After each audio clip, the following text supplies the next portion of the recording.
Hola, welcome to the edition of Meri and Ryan. This is the first version of me on my own. So I'm going to give you the history of myself and what happened and the whole reason and how I managed to meet Meri.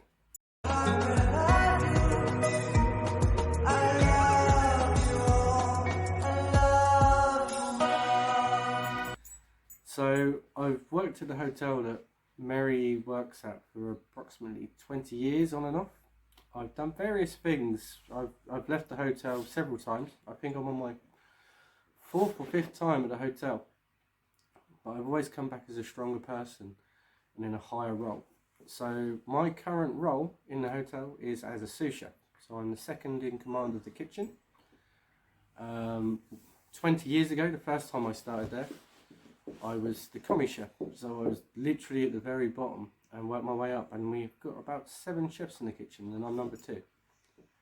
So years ago I left for various reasons and went off, did some different stuff. I've got a daughter called Jessica, and she's a very integral part of my life, as you'll discover when I move on with various bits of the video. So the reason I came back to the hotel was I found that my relationship with my daughter was not so good at the time. I was living approximately 55 miles away, which is about 110 kilometers away from the hotel. And my daughter lives right here. Literally where I live now, I can walk to her house in 5 minutes. So it was about a drive of an hour and 15, an hour and 20 minutes, and a long drive at that, to get back to see her. And I only get to see her, I used to get to see her once a week, now I get to see her every day. So that was the main focus for me to come back to the hotel. The reason I moved to Bury St Edmunds in the first place was I had a job as a teacher. I was teaching, so I was in Bury St Edmunds and I had a job which made me travel around the country. So Bury St Edmunds is in Suffolk, but it borders, around it has Essex, Cambridgeshire and Norfolk within a very short drive. So it was very central for my job.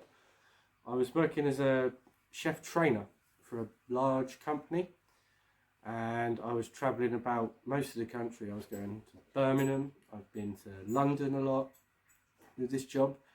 It was a good job, but it got to the point it was starting to make me feel not how I wanted to be, and I was spending more time driving than I was actually teaching. So I moved from that job and I found teaching catering in the college there. I did that for 1 year. Unfortunately, it was only a maternity gap, so I could only do it for 1 year because the lady who obviously went and had the baby came back and she wanted to have her job back, which is understandable. It was a good job. I enjoyed my time there. I learned a lot about myself as well. So that's the main reason I came back to Alba, really, was because of that.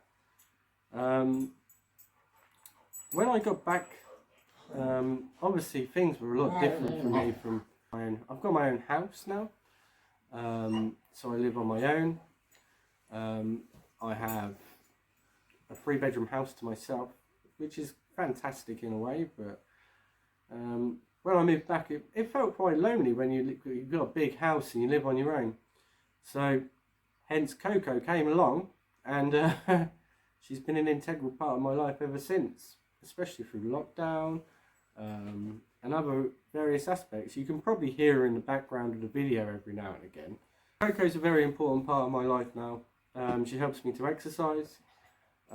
She's actually brought my relationship with my daughter very much stronger, because my daughter's very much animal orientated, and it's nice to have someone to come home to, because me and Meri don't live together, obviously.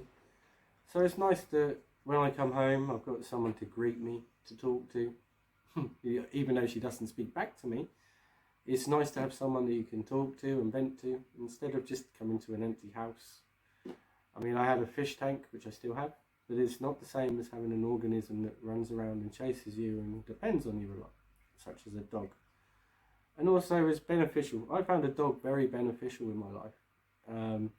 I've always kept dogs in my life, so having a dog in the house just seemed like a natural progression. So what I do at the hotel is I basically deputise for the head chef when he's not here. So I do everything from help write menus, I write the rotas, I'm in charge of the food safety in the kitchen, the health and safety in the kitchen, first aid, fire training, everything to do with running that area of the business is to do with myself. So it's quite an integral job, heavily involved. I do between 45 and 50 hours a week at work. So it's quite good. So another passion of mine, you'll notice the jumper that was knitted by Gordon is a certain colour blue. It's part of my football team that I support, which is Ipswich Town, which is a Suffolk-based football team. Not as good as your Spanish teams, for example. They're not in the leagues of Real Madrid or Barca. They're more like your, I don't know, Sevilla, maybe, but less than Sevilla. I'm probably going to get heckled for this, but we actually beat Real Madrid and won the UEFA Cup. There's something for you to go and look at. Very long time ago, but it happened. The only time it happened. We've also beaten AC Milan before in the past. But I find football or a sporting event helps me to go and express myself. I go with my friend who actually works for me. So we find that as a release from work and we can talk. We can get a lot of aggression out there. Instead of taking it out on people, we find that we can shout at the football and vent out a lot of our issues that we have. We find it as a pleasure. Even though it costs us a lot of money to do, but what doesn't cost you a lot of money to do in these times? So obviously, this is all about me and Meri mainly. So what happened was, when I returned to the hotel, Meri was already working there because I'd been away from the hotel, I think, about 5 years at that point. Obviously, I'd been out with catering as well in the actual hotel business, but I was still in it and such because I was teaching it. So I got back to the hotel. Meri will probably tell you in the future that when I returned to the hotel, I was very quiet, very reserved, approachable but quiet, and didn't talk to many people. I was basically, I find that I read people, so I'll read people and see how they are, and then that works out how I'm going to approach them and how I'm going to deal with them. I think it's part of my management skills. It's also part of something I learned in teaching. The more you analyse something and you can approach someone in a manner, there's different various techniques I could go about, but it would take me forever, and I'd be here for about 8 hours just talking about motivational styles and models and business acronyms and things, so it wouldn't last. You'd just get bored. So the way I approached Meri was, I came back to the hotel on August the 30th, 2019. I started at the hotel. I spent 3 days just doing training. We have a lot of e-learning to do and things like that. Filling out various paperwork like who my next of kin is, my address, which they know because I live in staff accommodation, and different things like that. So it took me a while before I actually picked up a saucepan or anything and actually cooked something. But that's what life is, you know. You have to train to get into these jobs now, and you have to have all the knowledge, and the knowledge is power, basically. Okay, so yeah, you have to learn all these different aspects before you can even start your job in England. So obviously there's things like fire training, different aspects like that. So I went through all of that, and then I read the people and decided how I was going to approach them. I was very focused on my job. I still am very focused on my job, but I can feel more relaxed now because I know who to go to for certain issues, what people's strengths and weaknesses are, and how I can deal with people in certain ways.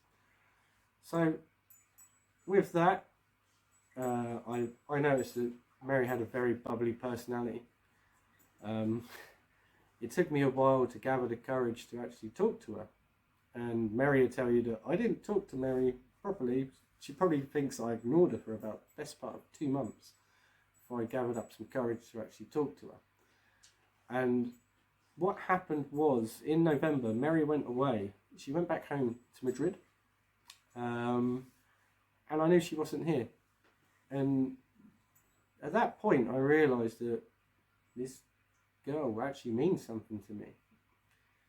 And when she came back, I sort of pounced on her in the kitchen and said, "Hi, how are you? How was your holiday?"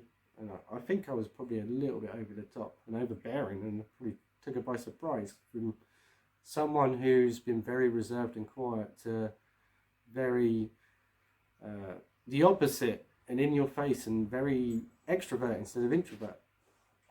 And she was okay. She took it on. She was very chatty. We talked. And I just had general chat with her, and then I think it was maybe December, I started to message Meri on Facebook and start to develop a friendship and general talk. How was your day? Things like that. And then I kept asking her if she'd like to go for a coffee or a drink. And this went on for the best part of 3 to 4 weeks. And the story goes that basically I was doing this, I was bombarding her with the messages, and she was talking via WhatsApp with her mum on a video call, and her mum was like, what's going on? What's happening? And she's like, this chef keeps messaging me to go for a coffee. And Meri's mum said, perhaps you should just go with him to have a coffee.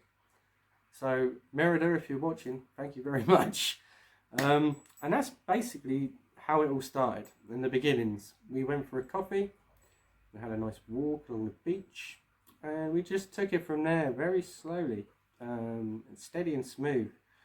And obviously Meri went away again in January, which made it quite difficult, but I picked her up from the airport, and she met Coco from the first time after that, and things just developed and moved on, and we're here now making videos. So if any of you guys have got anything else you'd like to know of how this all begun, or you think I've missed something, or there's anything you'd like to know, or even if you want a recipe or anything like that, don't forget to message us. We're open to suggestions on ideas and everything, and don't forget to like, subscribe and share.